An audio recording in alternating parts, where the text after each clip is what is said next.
Good evening, everybody. I'd like to call our meeting to order, our April 29th meeting. Please rise for the flag salute.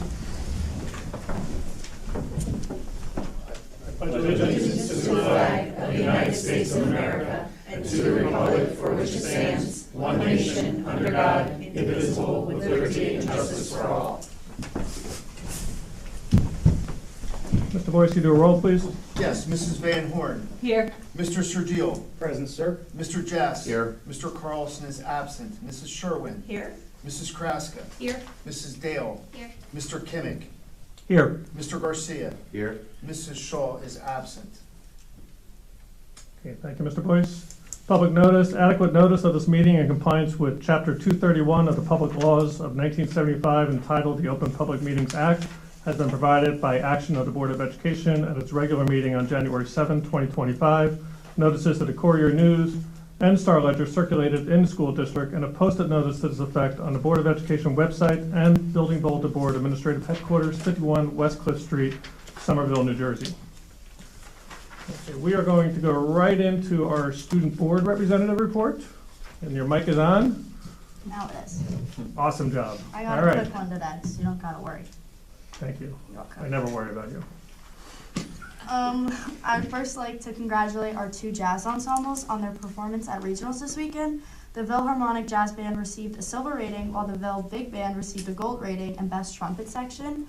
And also huge congratulations to our indoor percussion ensemble with the first place finish at the regional championships. This marks the first year that the ensemble has won both a state and regional championships in the same season, so that's really cool. This Friday, we're having the Night of Jazz at 7 p.m. It's this fabulous evening of musical entertainment and features performances by the SHS Jazz Ensemble and the Chamber Choir. The senior trip is coming up June 2nd. The cost of the trip is $75, and the last day to register for that is tomorrow. The Wags for Wellness Club is hosting a walkathon on May 30th from 2:30 to 4 at the Somerville High School track. Join us as we walk to support animals in shelters. Tickets are $5 and can be purchased at the track on the day of. T-shirts are available for order by scanning the QR code or going to the school website. And the deadline for all orders is May 1st. All proceeds will benefit our local animal shelter and other rescue centers. There's still time to buy yearbooks. They are $105 and you can purchase them from the school website or straight from Jostens. And lastly, invitations for the 47th Annual Honors Award Ceremony has been sent to all qualifying students via email. Please check your school email and count for your invitation and RSVP as soon as possible. That's it. That's it? Great. Yeah, report. May is going to be an exciting month, don't you worry. That was a phenomenal report. Thank you. Great. Yes, I'm glad you're here. We missed you last meeting, so good job. Yes, Yes. we did. All right. All right. You're excused. Get out of here, kid. Thank you. All right. Give you a run for your money. Congratulations today. Thank you. All right. I told you, Okay, so just for members of the public, just so people are aware of the structure of this meeting, we are doing 2 executive sessions tonight. So our first executive session will begin in just a moment when Mr. Just does our motion. Then we anticipate that will run at least a half an hour, so we expect to be out of executive session around 6:35 or 6:40. At that point, we'll take care of the rest of our public portion of the meeting, and then we have a second executive session at the end of the meeting. So I just want people to be aware of that. We tried to advertise that as carefully as we could on the agenda itself, but it's really nice out, so it's an opportunity. If people want to go for a quick walk, you can do that, and we hope you come back when we're back out of executive session. So that being said, Mr. Jess, can you do a motion? Yeah, can I have a motion to go into executive session for the purpose of discussing pending or anticipated litigation and also personnel employment matters affecting a specific prospective or current employee? So moved. Second, sir. Ms. Sherwin is the second. Oh, Mr. Jess right. was the first. Sorry. You're good. Sorry. Okay. All in favor? Aye. All opposed? Abstentions? Okay, we are in executive session at 6:06. Thank you, everybody.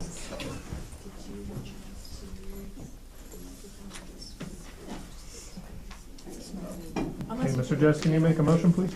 I'd like to make a motion to return to public session. We have a second. Mr. Shadil, second. All in favor? Aye. Opposed? Abstentions? Okay, we have returned to public session at 6:56. So again, thank you, everybody, for your patience. I went a little longer than we thought. But again, we appreciate people being here. So the next portion of our agenda is going to be the public hearing on the 25-26 budget. So I'm going to turn it over to our administrators and take it away. Ready, sir?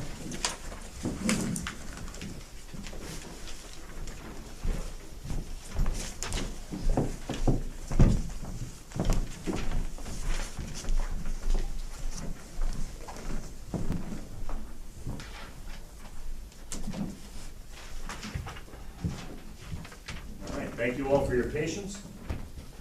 This will be Brian and I, our first budget presented, very excited to do so. Great working with such a veteran like Brian, who knows the district inside and out. With that said, this was also his most challenging budget, admittedly, because of a lot of the changes that happened on the structural side of it from the state.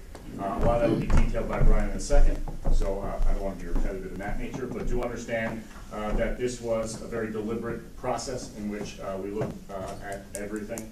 No stone was left unturned, as we wanted to make sure that we were still going to provide high-quality education for our students while factoring in some significant challenges fiscally from the state aid portion of it. So with that said, I think it's important that everybody knows that we work collaboratively with all our administration, work collaboratively with our staff, and there were many, many different versions and iterations of this to finally get to a point that we think we're going to be providing the best opportunities educationally for our students, while still representing and reflecting the limitations we have in terms of state aid. So in a moment, I'm going to turn it over. There's going to be a lot of numbers shared with you from Brian. So I'll circle back when it's time to talk about curriculum instruction and some of the building projects we have going on. Brian? Thank you, JR. Everyone can see on the screen there's our presentation overview. This is something that I think JR just touched on briefly, but these are the mission that we were guided by, and also the key goals as he drilled down into what was in need of attention here in the district. So we set those goals at the beginning of the budget process and were guided by them throughout. Go back one second. And these were made collaboratively not only with our administrators but with our board committee. It was really important that we took a look at our struggling students in our ELL. Everyone's very familiar with our curriculum audit and the focus that we're taking in each and every decision we make to make sure that those learners get the support that they need, and that will continue obviously going forward. So that was a big component of us building this budget out. Second, enhancing curriculum and data-driven professional development. We need to get our teachers the training they need and the support they need, and that is a huge factor in building out this budget. Strengthening our data systems has been a focus since I came on. Again, many of the points in our curriculum audit focus on building the back end of that so that we can properly manage and take a look at how we're doing with our different processes, our different structures, and supports for our students, and making sure that they are effective and doing what it is that they're intended to do. We want to align our resources with standards and student needs. We want to meet our students where they are, get them the help they need where they are, and then help them and hold those high expectations to get them where they need to be. And we want to maintain technology, facility security, and fiscal stability. Those are all things we're going to go into more detail on, and Brian will touch on quite a bit of it when he talks about the numbers. Brian? Thank you, JR. I'm going to jump right into revenues. Hopefully everybody can see that. I'm going to begin with the top line, the local tax levy. That is the number that the state caps at a 2% increase unless you meet certain criteria for a few exceptions. In our case, we did meet the criteria for one exception, and that's for enrollment growth. The state just automatically granted us the ability to exceed the 2% increase by an amount of $295,254 because of their projection of our enrollment for next year. So the district did take advantage of that. In addition to that, we used $12,104 of bank cap. We still have $400,000 of bank cap remaining. That's the ability for us to raise the tax levy beyond what we've done here, but did not do it. It's in existence and it's there for us for the next 2 years. Next is state aid, 3 categories. Equalization aid, that's the only line that I'm going to talk about in a separate slide. It's noteworthy because as you can see, it dropped. It's a reduction, and it's not only a reduction, it's a reduction by a large amount. It's also a new thing for us to see this. And at this point, there's no reason for us to believe that that trend of a reduction of equalization aid will end. But we'll get into that in the next slide. Categorical aids is a group of aids, transportation aids, special education aid, security aid based on census. Extraordinary aid is another aid that's given to districts for individual special education students who exceed a certain dollar amount in terms of the cost to educate those kids. The next line item is Branchburg Board of Education tuition. That is the amount that Branchburg pays Somerville to educate its grades 9 through 12 students. It includes resource room, it includes tuition adjustments too. And just so everybody knows, interesting, we always like to take a look at the split between Branchburg and Somerville at the high school because that's how we share expenses. So this year we projected Branchburg's share to be at 53.72%. As it turns out, it's right around 54%, so very close in that projection. Next year, we predicted to go down to 53.46%. Not much of a reduction, actually, so fairly level there. Next line is fund balance tuition reserve release. The district relies on $1.5 million to pay for current expense. Current expense is another word for operating expenditure. So we rely on $1.5 million. We feel we can reasonably expect to generate that much of fund balance every year, so to rely on it is structurally correct. There's also in that line is a tuition reserve release. Tuition reserve is a reserve for districts to keep to pay tuition adjustments. It's required to be released every 2 years, so that's also included in that line. We have a withdrawal from capital reserve. Capital reserve is a savings account for us to pay for capital projects. So in this case, we have $750,000 for next year that we're using to pay for a capital project. That's a reduction because in this year, we withdrew quite a bit from our capital reserve account to pay for all the ROD grant projects that we received. Moving down to special revenue fund, as you can see, that's a decrease worth mentioning. The reason for that decrease is that the last piece of the COVID grants in 24-25 have now expired. They don't exist anymore for 25-26. And the other reason is that the Department of Ed is guiding local school districts to only assume 70% of federal entitlement grants. For us, Title I and IDEA primarily, normally we're guided to assume 85%. Now we're being told to assume 70% because of all the changes going on at the federal level. We don't know what those grant amounts are right now. Historically, we find out in the summer, so we'll see. But we hope we're conservative with a 70% assumption of those federal grants. Moving on to debt service fund, we have a state aid that we get for the 1998 referendum still. Debt service fund balance, a small amount, and the local tax levy you see for the debt service fund has increased. That is due to the March of 2025 referendum passing. This is going back to the equalization aid, and I want to just go back. This is the aid that dropped, as you can see there, $569,000, so it's worth talking about in a separate slide. Very quick, high level, how equalization aid is calculated, student profile, the number of kids we have, whether they're at elementary, middle, high school, low-income students, special education students, limited English proficient students. All those students are gathered together, the counts of all those students, and they're pushed through a cost model where they assign a dollar amount to each one of those students. It results in something called an adequacy budget. That's a dollar amount. By the state's definition is what the school district needs to provide a thoroughly efficient education for all those students that they project being here. Once they arrive at that amount of money, they then take a look and calculate a local fair share. That is what the state expects the local community to pay of that adequacy budget, their portion of the adequacy budget. They determine the local fair share based on their assessment of wealth. They take a look at metrics of their own, determine essentially how wealthy the community is, how much they think the district can afford in a local property taxes, and then once they make that determination, they we'll pick up the rest in the form of equalization aid. Some districts don't get any equalization aid, and some districts get a lot more than us. So if we apply numbers to that, and I'm hoping everyone can see that.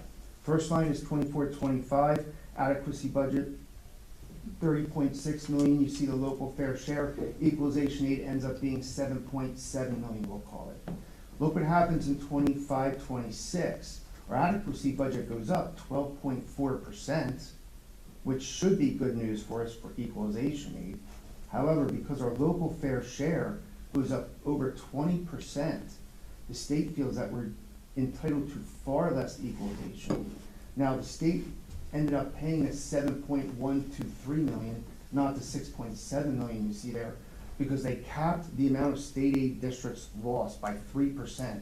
So luckily that mechanism was in place. However, it's important to notice this trend because this is what JR and I are looking at in terms of what we're going to encounter in the future. Because our demographer projects our student enrollment to go down, which would bring down our adequacy budget. And if our local fair share still climbs at that rate, we're anywhere close to it, our equalization aid is going to drop even further. And remember, they didn't even take all the equalization aid from us that the state school funding formula calculated. So just a quick comment on that. Last 7 years, we were on the good side of things as the state fully funded the formula. This year, because of the reasons Brian just stated, things tightened up a bit, and we anticipate that happening. So the reason I bring that up is we had to make decisions, not only with an eye on this year, but understanding that this is not necessarily going to be something that we can kick the can on, and we have to be cognizant of that when making decisions. Not easy, and certainly, and unfortunately may continue. One more point on this, the local fair share for 25-26, the district for its 25-26 budget is going to be $1.583 million under the local fair share. So we are not taxing up to the point that the state feels we should. Okay, appropriations, I'm going to run through this fairly quickly because JR is going to talk about some of the substance. Those are the individual line items. Most of them are self-explanatory. Regular ed teacher supplies, special ed teacher supplies, out-of-district placements. The rest of them is fairly self-explanatory. The one takeaway from this that's important is current expense is synonymous with operating budget. Those two columns up to the current expense point is comparable. And if you notice, that increase was limited to 2.4%. That was one of the challenges we had, is to keep that current expense increase low in light of the fact that we got less state aid. That includes salary increases, employee benefit increases, transportation, energy. So a lot that we had to work on to get that increase down that low. Capital projects is the capital projects that JR is going to touch on in the next slide. And down to the special revenue fund, you'll see that that's an offset to the revenue. Same thing there, less grants. By the way, there is, of those grants, 700 and, where is it? It's almost $800,000 of the grants is non-public grants. They are for the non-public districts. They flow through us, and we just simply pay for the items that they want with those grants. And then you have your debt service fund, again, which you see the increase, again, attributable to the passing of the 2005 referendum. JR. Thank you. So as I said in the beginning, the curriculum audit was our beacon, our guide for making sure that we are getting our students the support and the structure they need. With that said, priorities that we had to set. We want to align with standards. We want to use data-driven instruction and targeted PD. That is going to continue and will always be our focus as we try to get our students where they need to be on grade level. With that said, some key initiatives was updating our ESL structure, our ESL supports, our ESL training, wellness, arts, labs, which I'll talk about in a moment, forming literacy committees to take a look at our practices there, continuing with NGSS, there's a whole lot of letters here, but just basically saying we're going to make sure that we're in line with what the state requires and making sure that we're updating things in a timely fashion. With that said, as we stated, there were shortfalls in terms of the aid we received. So what we really had to look for were efficiencies. We do have some reductions in the number of students. we do have some other adjustments that we were able to make. And as a result of that state aid reduction and rising costs, we were able to look at attrition, reorganization, and efficiencies to make up some of those dollars. Again, that's for this year. We, again, have to look on a year-to-year basis to make sure our students are getting what they need and to make sure that we're supporting them in those needs. And with that said, and with all these challenges, we still made intervention support at all 3 schools a primary focus, finding much more support and need for them through scheduling efficiencies, as I mentioned. What I mean by efficiencies is finding ways to get students more support with the staffing that we have. Math and ELA labs at the high school to support learners, again, where they are, especially the ones that are grade levels below. And then summer and after-school opportunities to enhance learning. So these are just some of the many ways that we are looking to support our students right now, even with some of these shortcomings fiscally. At the same time, there are improvements that our facilities need and that were properly budgeted for by Brian and prepared for and supported by the Board of Education. One is the next phase of the HVAC. That was in conjunction with a ROD grant. A new burglar alarm system because the current one needs updating. It was significantly out of date. We can say the same thing about our intercom and bell system. Last year we had done much of the work in-house at the middle school to get that one up to date. We're doing the same thing at Vanderveer, trying to maximize our own staff to minimize the cost the best we can, but it is a system that's long overdue and is outdated and needing that work. We have a ramp at the high school, on your way to the field, if you've ever noticed that. We did have an engineer identify some needs that need to be addressed immediately so it doesn't become structurally unsound. District-wide security cameras were one of the first things we looked at when I came on with our technology team. And as you all know, for me, safety security is a primary, an absolute necessity for our staff, students, and community. And so we identified some needs there, and this is going to get an update that really needs to be done now so that we can be on the cutting edge of making sure we have that safety protocols and safety equipment necessary to keep everybody protected. And last but not least, Vanderveer playground replacement. We're very excited. I'm glad we have some visitors that are here as well that we've talked to about this. And this is also going to be supported by a grant, which Brian's department's done a great job in seeking and obtaining on a regular basis to cut costs for our taxpayers. But this one's going to be ADA compliant and going to give our students at Vanderveer a much needed update on the playgrounds. Thank you, thank you. 2 more slides. Almost done. Very quickly, debt service. Blue lines represent existing debt service. Green lines represent the new debt service, timed, as you can see the way we did it as debt was falling off. The higher green bars in the earlier years represent an accelerated principal reduction that will ultimately ease taxpayer burden. As that principal is progressively paid down, it's going to result in less interest paid over the life of the bonds.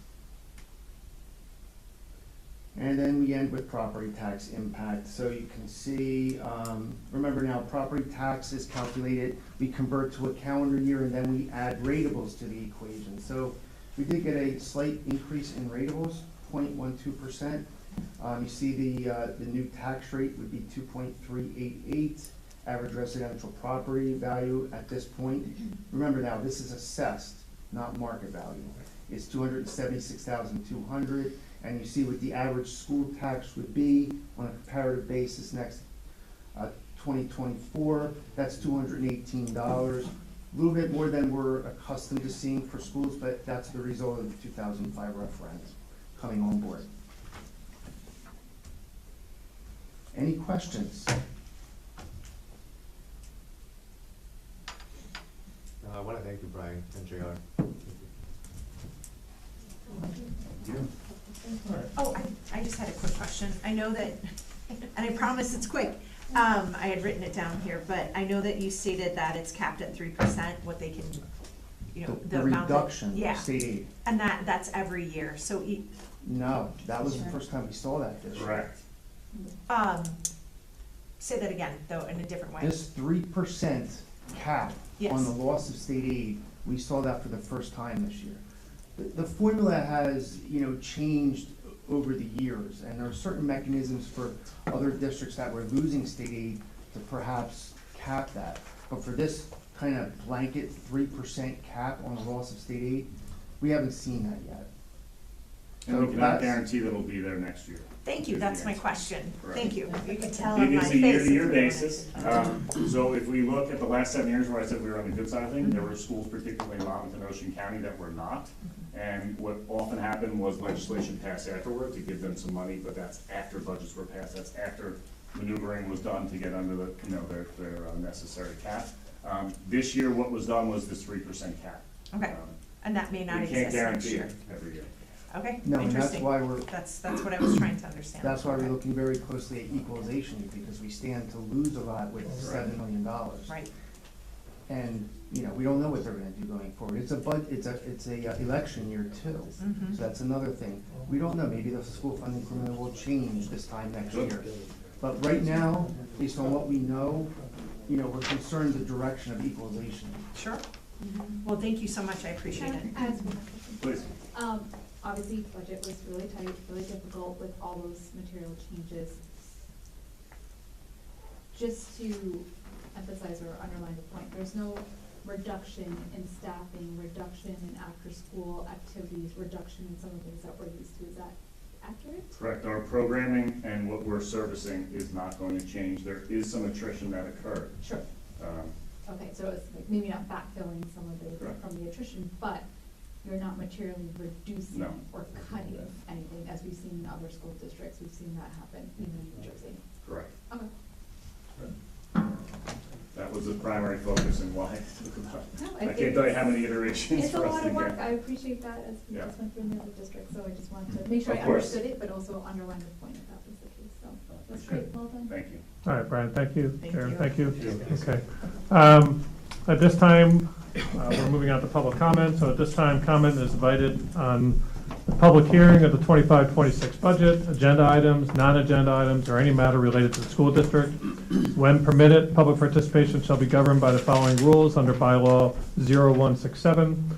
Public participation shall be governed by the following rules. 1, a participant must be recognized by the presiding officer, me, and must preface comments by an announcement of his or her name, municipality of residence, and group affiliation if applicable. Each statement made by the participant shall be limited to 3 minutes duration with a total amount of 30 minutes for the session. No participant may speak more than once on the same topic until all others who wish to speak on that topic have been heard. All statements, questions, and inquiries shall be directed to the presiding officer, and any questions or inquiries directed by a participant to a board member shall be redirected to the presiding officer, who shall determine if such statement, question, or inquiry shall be addressed by the presiding officer on behalf of the board or by the individual board member.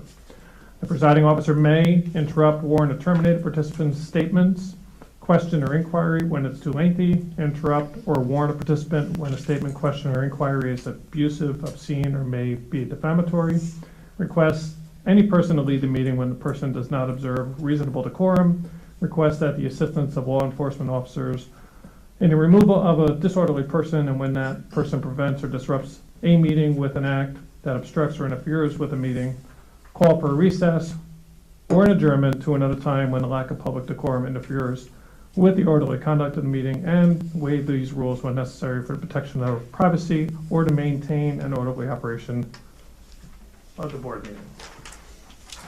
So, with that being said, would any members of the public like to make comment? And if you do, please go up to the mic and just state your name and your address, please.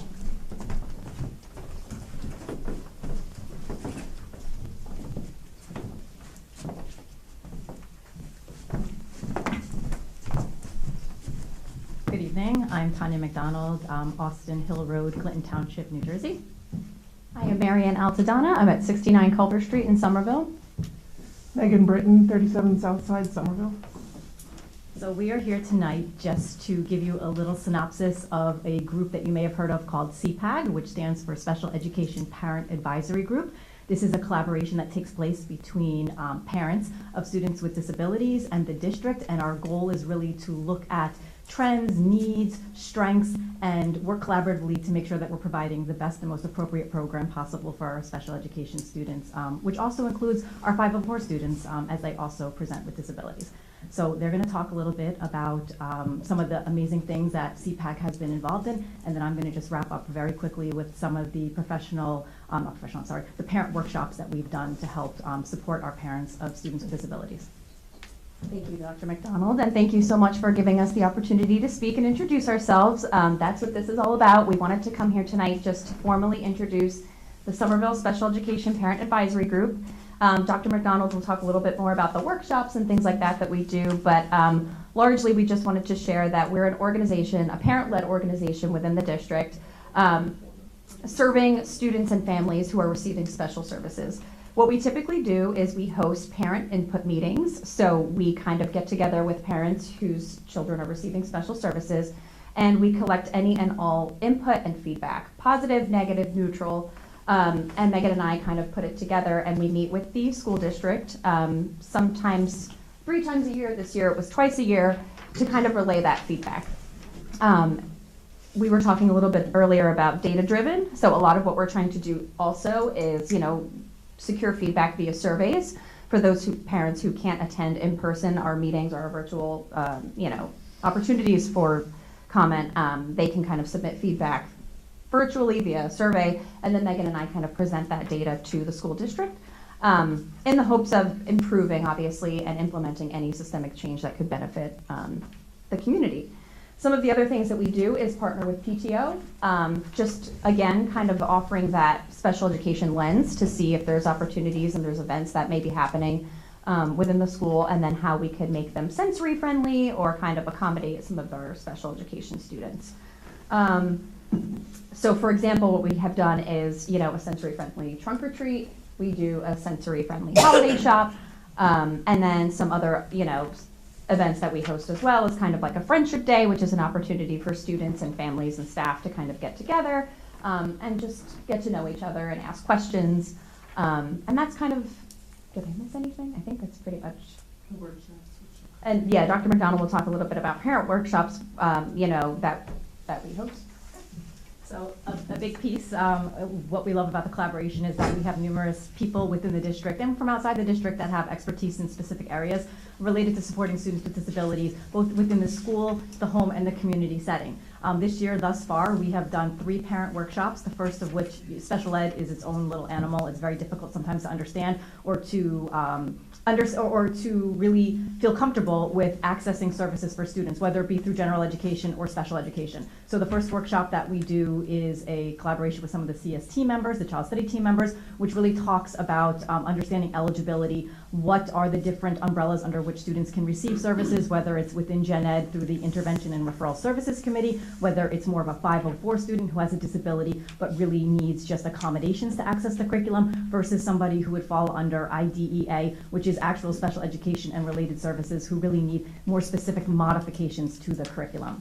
The second workshop that we did was understanding behavior. We have a lot of parents that just wanted some information regarding how to understand the functional aspect of behavior so that they can make sure that they're intervening both before and after a behavior happens, so that we can really work to help children develop more positive and pro-social coping skills, emotion regulation, those types of issues. The other workshop that we had was a woman actually in district that has her own disability and kind of talked about her experience going through the school system and now as a grown adult functioning at quite high capacity, so that just a positive lens for just because you may have a disability does not mean that you cannot be a very happy, healthy, and functional individual. And a shout out to the people that helped co-present these with myself, Michelle Turnbull, Elizabeth Cahill, and Dr. Erin Rosenberg. Our next workshop, if anybody's interested, is at the end of May. We are talking about anxiety disorders specific to school phobia, and it's a workshop for parents and understanding how we can better support students in the home environment to help bridge that connection between school and home. Thank you. Can we continue? The final thing I just wanted to say is just being able to be a part of conversations like this kind of opens the doors, obviously, for families of students who are receiving special services. So, for example, I know we've had the opportunity to come and discuss the Vanderveer playground. I can't thank you enough for helping to make that more accessible. There's students who may have mobility issues, and there's mulch and things like that. So just that's definitely one win that I feel like we're all experiencing tonight. I just thank you so much. More to come, and I look forward to working with you. Thank you for your comments. Thank you. Okay, any other members of the community? Mr. Sullivan?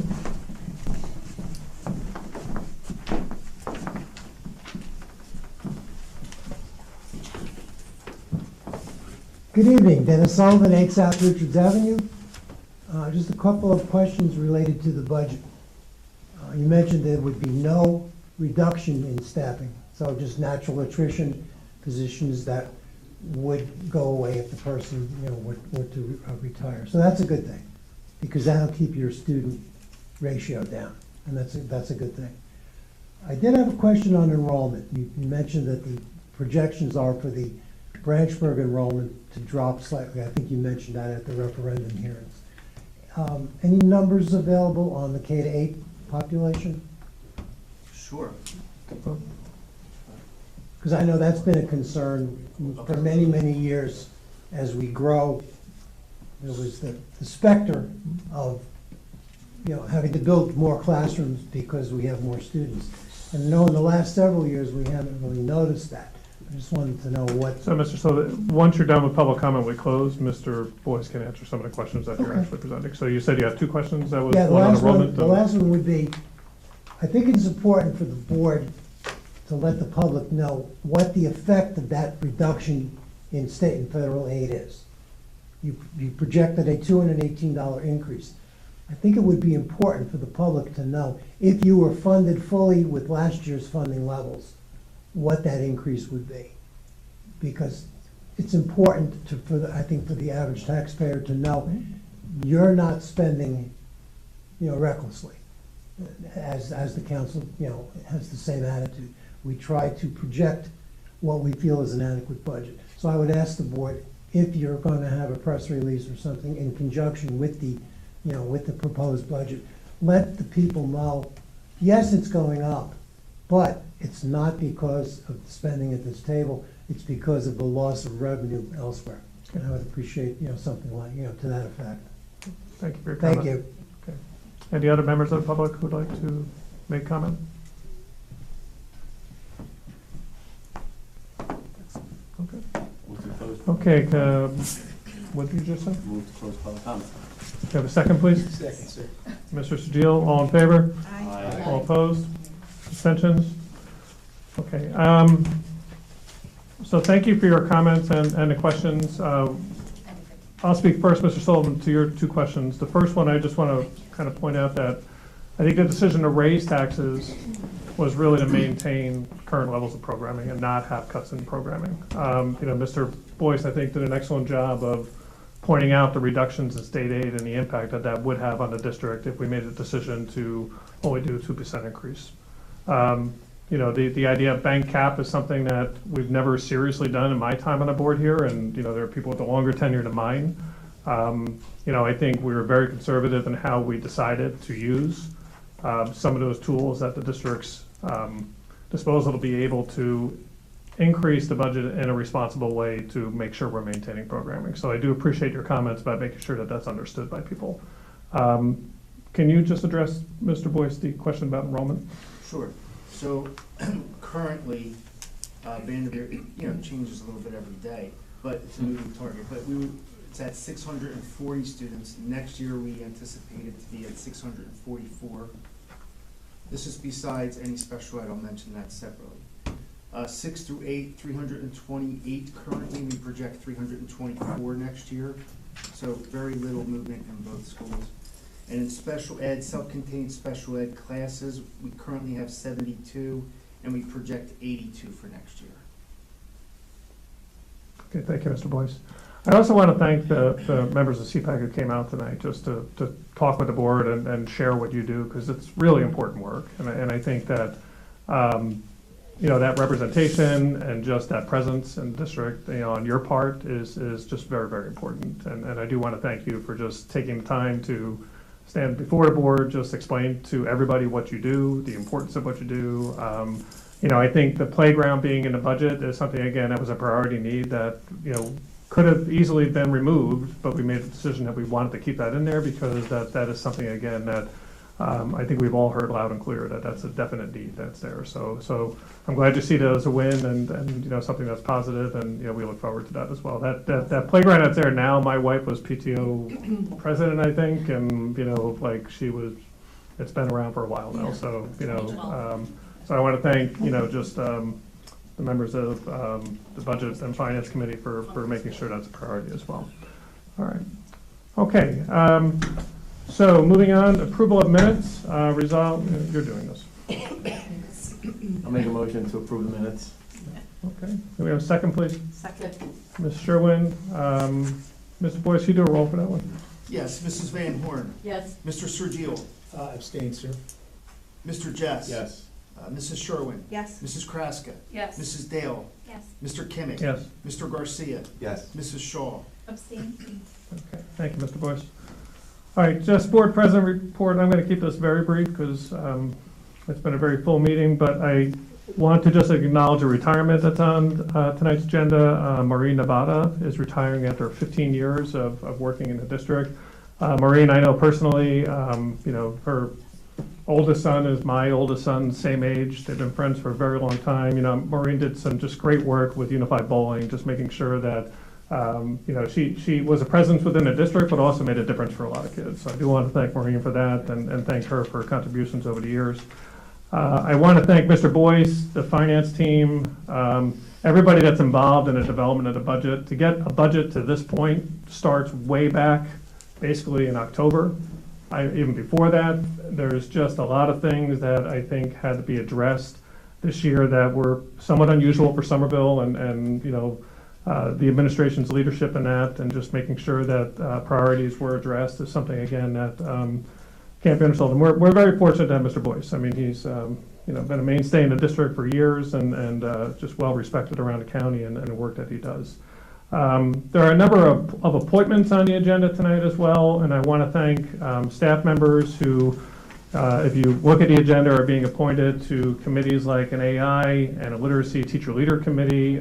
Those are all examples, I think, of ways that the administration is seeking to empower staff, to have staff be a voice within the community, and I think that those are all things that I want to thank those staff for stepping up and taking on those roles, because that's an additional leadership responsibility that's well noted and respected.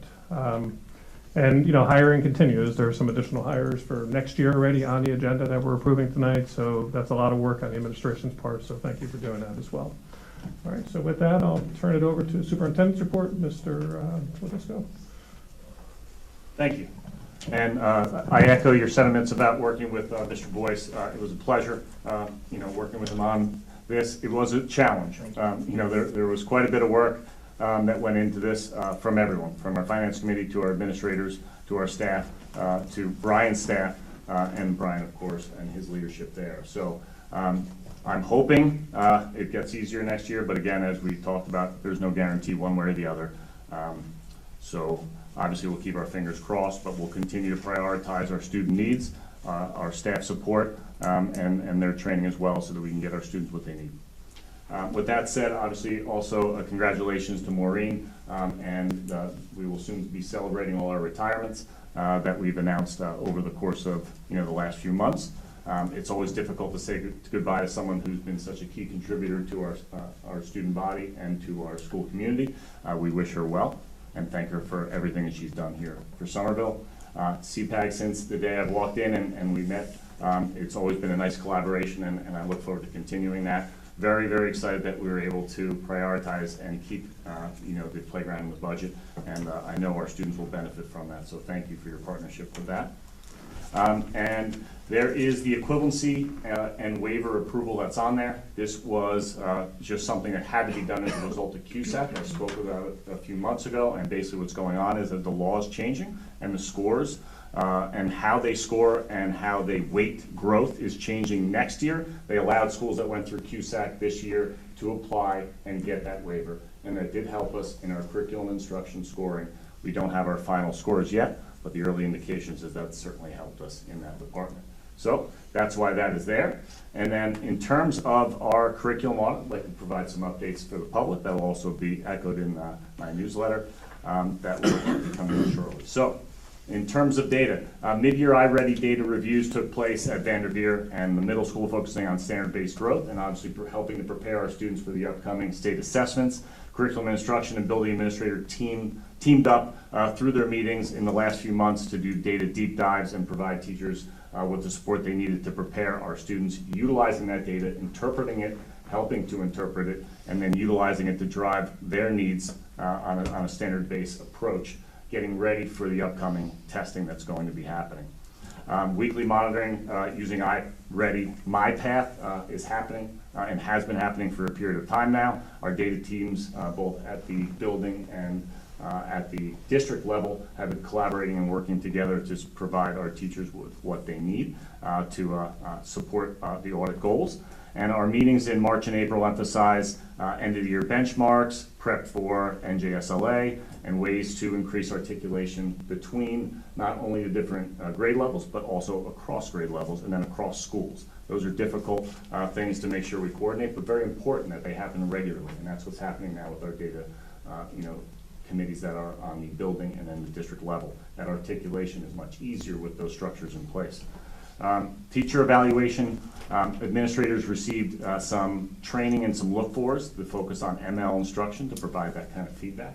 As you know, and I spoke about it last time, over 90 of our educators were able to receive that SEI training. We'll continue to do so, and not only reinforce what they learned, but provide any teacher who hasn't received that in the last few years, that type of instruction. But then we want to make it into a regular in the summer, once we get everybody up to speed. That kind of instruction helps not only our ESL learners, but it helps all learners, especially those that are below grade level. These are skills and best practices that all our students, all our teachers can utilize to help our students regularly in the classroom. Recruitment really has taken off under Dr. Cifuente's leadership. She's regularly attending the various fairs that still exist. Some of them have transferred from in-person to virtual, but nonetheless it's important to have a presence and to start meeting folks that are coming out of school or making a transition into education. As you know, the number of teachers that are eligible and teachers that are going into the industry has dropped tremendously over the last few years. It has plummeted since, probably 10 or 15 years ago, unfortunately. But what we're seeing more are people changing professions and then needing that support. There are more pathways that New Jersey provides, but we need to go out and recruit those folks, and Dr. Cifuentes has been doing so. Our interventions are primary to our focus, right? As we know, we have too many students that are below grade level, and providing them the support they need is a challenge with a budget that constricted. Ideally, we would have received increased state aid like we did the last 7 years, and we could have added staff to help make that happen. That did not occur. But as we said, with a decreased enrollment, kind of a status quo enrollment in our K-8, and the ability to find efficiencies and reorganize, we're providing, and we're going to be able to provide in our schedule some more support for our students, quite a bit more. Providing a new lab period that aligns and provides academic support at the high school level, which wasn't there before, and then finding more intervention periods available with our existing staff in the middle school and elementary school.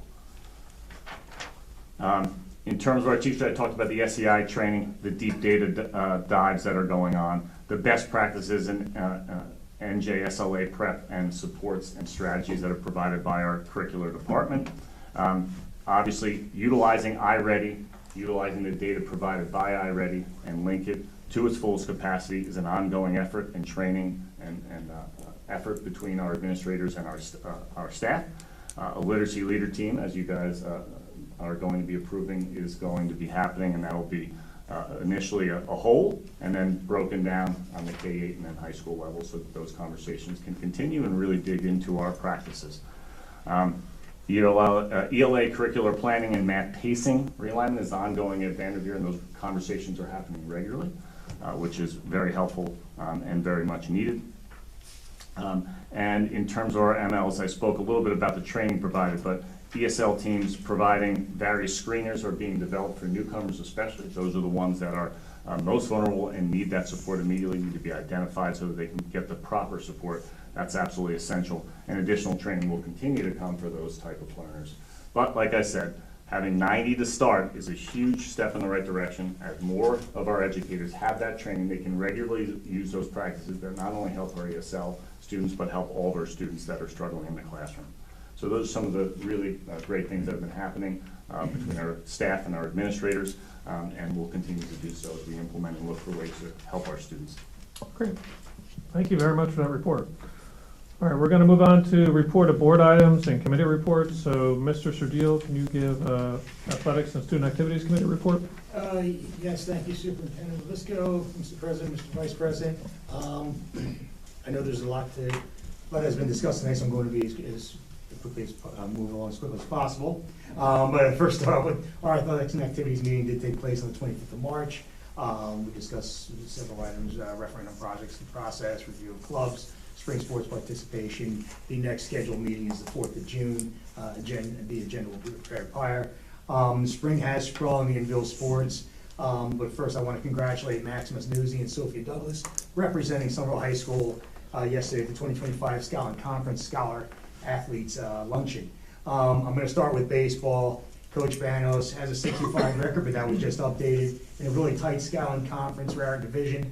They are winners of 3 or 4, and now after the defeating Manville 7-2 today, they are 4 of the last 5. Ryan Ciesla is dominating the mound with 33 strikeouts and posting a 2.24 ERA through April alone. CJ Banas added a home run to his already .258 batting average, an impressive .419 slugging percentage. Softball, Carissa Estrella's squad, although suffering a 3-game skid, and thanks to Riley DeSarno and her update, and losing 4-5, they did rebound today against Manville by mercy ruling them 15-0. So they are sitting at 6-1 atop the Scotland Conference. The Scotland stat leaderboard is full of Ville stats. Anna Nicola, Riley DeSarno, Sarah Graber, and Kelsey Butler are all on the hit list. Riley, Anna, Emily Smith, Sarah Graber, doubles leaders. Sarah Graber is leading the field with 115 strikeouts on the mound and a 2.57 ERA. Boys Lac is struggling a little bit. They're standing at 4-5. The Pioneers had a shaky start out of the gate, but have managed to win 2 of the last 3. The latest being a 13-2 victory against Hunter Central. Mike Chabenko led the charge with 6 goals and 2 assists in that victory, and he's also on the conference points leaderboard with 8, along with Ryden Hayden and Griffin Kay with 6 and 4 respectively. Tomorrow they're playing Gil St. Bernard. The Girls Lac squad, Kristen Conan's team, they are sitting well atop the Skyland Valley Conference at 7-1 and hold an 8-4 record, and are winners of 3 of the last 5. They face off against Del Val this Thursday at home, followed by the crosstown face-off on the 8th of May against our rivals Lada. All over the conference leadership is Brooklyn Peterson with 56 points. Natalie Verona and Emily Venozzi also get the nod for goals with 21 and 20 each. Really quick upcoming events, thanks to Riley. Night of Jazz is the 2nd, this Friday. I'll also add that the Jazz Ensemble will be playing at the First United Methodist Church on the 3rd of May with the Bridgewater High School Quintet. So if you can't see them on the 2nd, hopefully you can catch them on the 3rd. Other events coming up, the Hall of Fame Golf Outing is the 16th in honor of Coach Kafer. And the Somerville Quarterback Club is hosting its golf outing on the 17th of May. The Smoothsville Tricky Tray is the 17th of May, and also in the World of Track and Field, the Neville Plummer Invitational, I think this is the 4th year running, will take place here on the 4th of May. I want to go back to baseball a little bit to close out my report. I just want to tell you a quick story about a student who has a passion, and obviously that is none other than baseball. 2 years ago, he tore ligaments in his elbow. He took almost a year to recover from a Tommy John surgery, only to re-tear it the following year, being last year. So being faced with that reality that he may never play that sport again that he loves so much, he had one of 2 choices. You know, he could accept what is deemed now impossible, or he could go and search to see what is possible. And that's what he did. He would not accept what would happen by not going for it. So he put himself out there after a second Tommy John surgery and 703 days idle. He not only made the baseball team his senior year, he took to the mound for the first time to test his arm. Only pitched 2 innings, and then 2 days ago he took the mound again against Princeton Day School and picked up the win by pitching 4 innings, giving up only 2 hits and striking out 8. This is truly a testament of our student athletes, our student club members, activities by, that's what character is all about. This is also a testament to all of the programs that we have in place, the program leaders, the club leaders, and the coaches that are out there offering all these opportunities for our kids. And I just wanted to say, you know, Andrew Kessler, well done. If you're watching tonight, or if your mom's watching tonight, I just really have one request, and that is, you know, obviously you're shaping your journey still right now, and there will be a lot to say in the future to come. And one day reflect on it and come back and talk to the students to let them know what is possible in their journeys. So I just wanted to end with that and just say, Mr. President, Mr. Vice President, thank you. That's my report. Great, thank you, Mr. Shadil, and congratulations to Andrew. That's awesome. Good story. Appreciate you sharing that. Ms. Dale, Technology, Curriculum, and Instruction Committee. Yes. Okay, so we met on April 23rd. A lot of the things that we discussed, Mr. Lubisko already discussed in his audit high priority update. So I'm not going to repeat any of that. I'll just talk about the things that he did not mention. First thing is that summer programming is underway. For grades 1 through 8, there are academic programs being offered this summer in ELA and math, but that is by invitation only. And for 6 through 8, there is a theater program being offered and a music program being offered for a small fee. I know a lot of people are very excited about that. I know I personally am a little sad about the enrichment as a parent of young children, as I know a lot of people in our community are. I think it was great that we had that for many years, but unfortunately those funds are no longer given to us, so that's why those had to end. Mr. Lubisko did touch on the Literacy Leaders Committee. I personally am very excited about this. It's a group of teachers who have volunteered to be part of this committee and to look at the literacy in the district. We are very exciting. We were selected for an AI grant. We are one of only 10 districts. It's a $75,000 grant that we were awarded, and this is going to be teaching about how to use AI and how to use it ethically. There will be hopefully many workshops being offered, PD for teachers, after-school workshops and summer workshops as well. And all 3 schools there's teachers who are very excited about this and currently using AI in their everyday practices. So that's very exciting to hear. There are also some mini grants that teachers K through 12 can apply for regarding AI, and that's up to $3,000. There is a logo contest going on next month. So this is for a new bear for Vanderveer and a new bulldog for SMS. So that's pretty exciting that the students can be involved in, and hopefully they'll be excited to help choose that. There was a 3D printer donation from a family of a graduate, so thank you for that. That's wonderful. And then also the last thing that we discussed was the Gifted and Talented program, and how one of our administrators and one of our teachers have gone to another district recently and looking for ways to better our programs here, better identification of students, tools they are using, and implementation. So we're hoping that we can include some of those practices hopefully as early as next year. And that is it. Great, thank you for that thorough report. Ad hoc, we don't really have a report except to say that we met twice, so. And Denise, do you have a report? There was no meeting of the Equity and Residency Committee, but I attended the Equity Expo given by New Jersey School Boards on April 11th at Mercer County Community College. The keynote speaker shared his personal experiences from being a student in special education to co-founding a nonprofit organization dedicated to transforming schools into spaces where every child belongs. And one of the biggest points he made was that it's very important to have special ed college students come back and talk to special ed high school students, high school down to the middle school down to the elementary schools, to let them know that there is success ahead for everyone.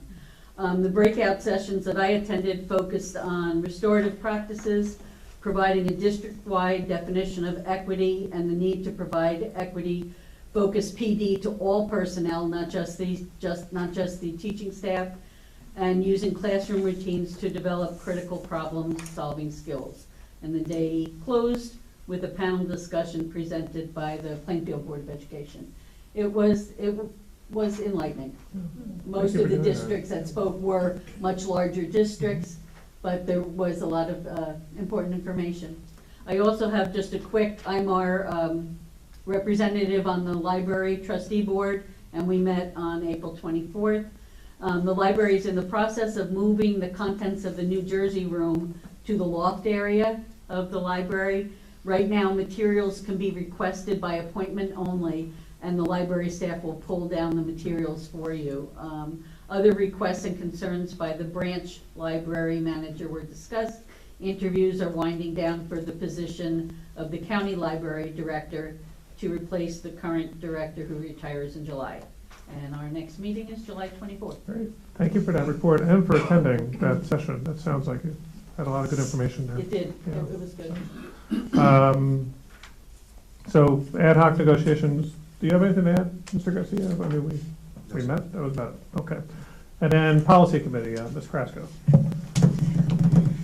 So it's going to be a little longer, what I have to say, because I have to read a bunch of policies. So we met on April 8th, and we switched over to the Strauss Esme. So we were talking about the method of handling the policy alerts. So for anybody that doesn't know, Strauss Esme is a professional service that provides policy alerts and updates based on changes in state law and regulations and the best practices. So we were given a couple options. We chose to do option A, which was a full committee review. So when the policy alert comes up, we give it to the admin, gets it, and they get to give some input, and then they review it, and then it will go to the policy committee to review before it is adopted, before we do our first readings. So when you're looking at the policies, it's either mandated, recommended, or suggested. So a lot of them all the ones we're doing today are mandated. A couple we've decided to hold off on, and we're working on them. So the first policy is harassment, intimidation, and bullying. It is a mandated one, and the revision for it has been revised to add information, including parental notification requirements and procedural guidance on when a school district must stay, pause, an HIB investigation and allow law enforcement to conclude their investigations.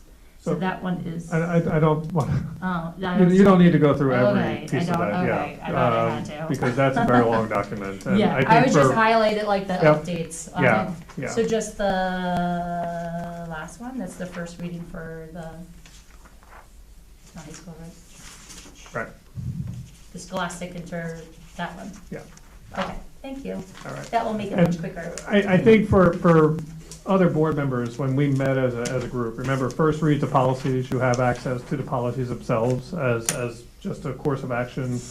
You know, if you read a policy and you have questions about that policy, you know, you can reach out to Mr. Labisco. We're not taking any action on the policies in terms of approval tonight. The only thing we're doing is approving the first read of the policies.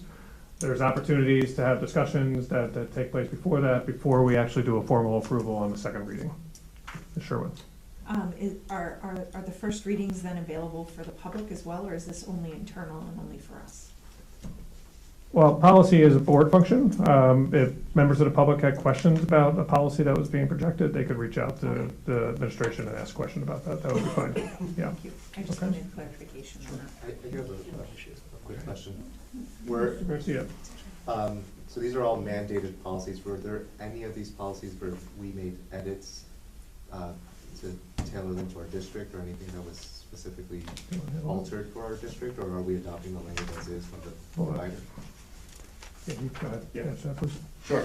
So in terms of this package of policies, the spectator code of conduct for interscholastic events did have options that had to be reviewed by our athletic director and recommended accordingly. Okay. So is that the only one that was modified? That was the only one that was modified in the group that we recommended, yes. Okay, thank you. Yes. Thank you for the question. Okay. Okay. All right. Well, I'm glad that I only have to read one. Okay. All right, Thank so this one is for the Spectator Code of Conduct for interscholastic events, and it is mandated and is new. Can I just give a synopsis? Yes. Okay.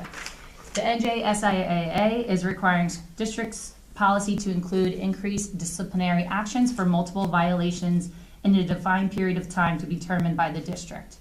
So we were given 3 options to choose from. They chose option 1 and option 2, which read, option 1, this option provides a school district the ability to impose disciplinary action to a person that is found to have exhibited unsportsmanlike conduct at an away interscholastic event, to include the suspension from attending a subsequent home event in the school district. And then option 2, which we are adopting, is this option addresses a situation when a person is immediately removed from an interscholastic event for an activity, and the suspension from subsequent home events cannot be imposed because the suspension exceeds the remaining home events for the activity or season. This option indicates any remaining suspension shall carry over into the first home event of the activity in the next school year. All right, so going forward again on policies, I would encourage everybody on the board to review the policies. If there's questions, reach out to the administration to clarify questions. Before we do second read, then things can be fleshed out. I do want to thank the committee chairs and Mr. Labisco. This is something, again, that's been a goal of ours in terms of really trying to attend to the way that we handle committees, the way that we report out on committees. It takes a little bit longer, but I think it's also important for other members to hear what committees are doing. I think it's also important for members of the public to hear that. And this is something, again, that, has been something that Mr. Labisco is managing, in terms of helping us get things on calendars, keep that straight, keep it organized. And then also, I think, just in the minutes that we're taking within our committee meetings as well, they're much more thorough in terms of the report out. So I want to thank everybody for their efforts around that, because it takes more time. And it's something, again, that, is very much appreciated, I think, in terms of hearing the work that's taking place. Okay. All right, so moving on to agenda items, we are doing a consent agenda, so we're going to do 2 motions, one for the preschool through 8th, and then we're going to do one through 9 through 12. So, Mr. Jess, can you do the first motion, please? Yes, I'd like to make a motion to move items 1 through 28 under the preschool through 8th grade section of the agenda, please. Is there a second? Second. Ms. Van Horn, is there any discussion? Can I make a comment, or? Just on number 16 with Mr. Gibbons at the middle school, I wanted to thank him for the past 3 years that my daughter has had with him at the school, and the effect that he's had on the choral program there. It's grown tremendously, and I just wanted to make sure that that is highlighted, because my daughter has benefited from it, and so have all of the children who have participated. So just wanted to make sure that the public is aware of that. Thank you for that. I second that. Thank you, Mr. Gibbons. He's been wonderful. That's great. I do want to point out, Mr. Terrell, our assistant principal at the middle school, has also submitted his resignation. He's, can I share that? Yeah, he just has an opportunity that is very beneficial to him, and we want to thank him for just really his contributions, his efforts, I think, and everything he's brought to the middle school in terms of his approaches there. And then, as we mentioned before, there are a number of just appointments that we want to extend our appreciation to as well. All right, so any other comments? All right, Mr. Boyce, can you do a roll, please? Yes. Mrs. Van Horn. Yes. Mr. Sergio. Yes. Mr. Jess. Yes. Mrs. Sherwin. Yes. Mrs. Kraska. Yes. Mrs. Dale. Yes. Mr. Kimmick. Yes. Mr. Garcia. Yes. Okay. All right, Mr. Jess. And I'd like to make a motion to move items number 29 through 66 under the 9th grade through 12th grade and district-wide section of the agenda, please. Okay, can I have a second? Second. Ms. Van Horn was a second. Any discussion?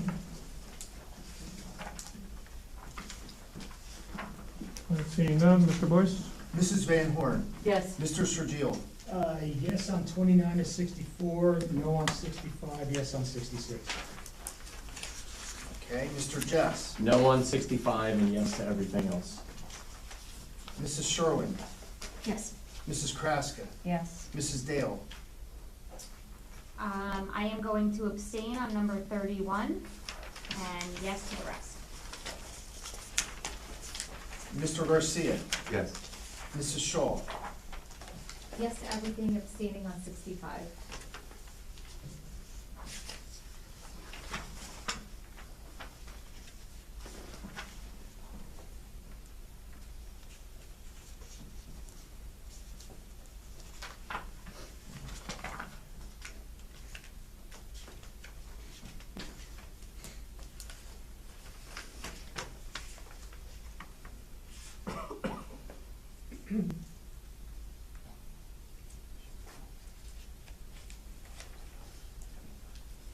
motion passes. You didn't ask me. Excuse me? I don't think you asked me, did you? No. No, I just thought you were waiting for. He's waiting, you didn't ask him to You vote. didn't ask me to vote. Oh, I did, I'm sorry. I skipped you? I Yes. skipped you? Okay, I'm sorry. I'm a yes. Mr. Kimmon? Yes. Okay. You didn't answer, right? He didn't, no, he did not, no, he didn't, he skipped right over you, that's okay. It's all right, I'm used to that. I remember that one time kept messing my name up, too. All right. Thank you. Thank you, Mr. Boyce. Okay. Okay, moving on, old business, are there any old business items? Motion to You close have a the motion? business. Thank you. Second, anybody? Second. Ms. Van Horn? Any discussion? All in favor? Aye. Opposed? Abstentions? Okay. New business? Sir, just wanted to add to my report, I want to thank Stephen Lilly for the spring concert that he held. It was impressive. That's great. Thank you for that. And it's great to see he's doing the summer program again, too. Very excited about that. Yeah. All right. Any other new business items? I just wanted to say something. The farmer's market is starting on Friday at the middle school parking lot, but that wasn't what I wanted to say. What I wanted to say was that we are accepting SNAP, and there's programs within it for people that have food insecurities, and we're tripling their money if they come. So whatever they swipe, they get more money, so it's better access for fresh local produce and meats. And That's on Sunday? Sunday. Sunday. Every Sunday till Yep. November, What Right. time? 10 to 1. Thank you. All right. Fantastic. Any other new business items? Okay, we have Motion to a, close. thank you. A second, anybody? Second, sir. Mr. Shadil? All in favor? Aye. All opposed? Abstentions? Okay. All right, Mr. Dash, you want to make a motion? Yes, two motions. The first motion is make a motion to go into executive session to discuss attorney-client privilege and personnel employment matters affecting a specific prospective or current employee. No action will be taken, and the board will not return, so I'm following that up with a motion to adjourn as well. Second, sir. Okay. All in favor? Aye. All opposed? Okay, the board is entering executive session at 8:04. Thank you to everybody who came out tonight. It's good to see you, and we hope to see you next month. Thank you.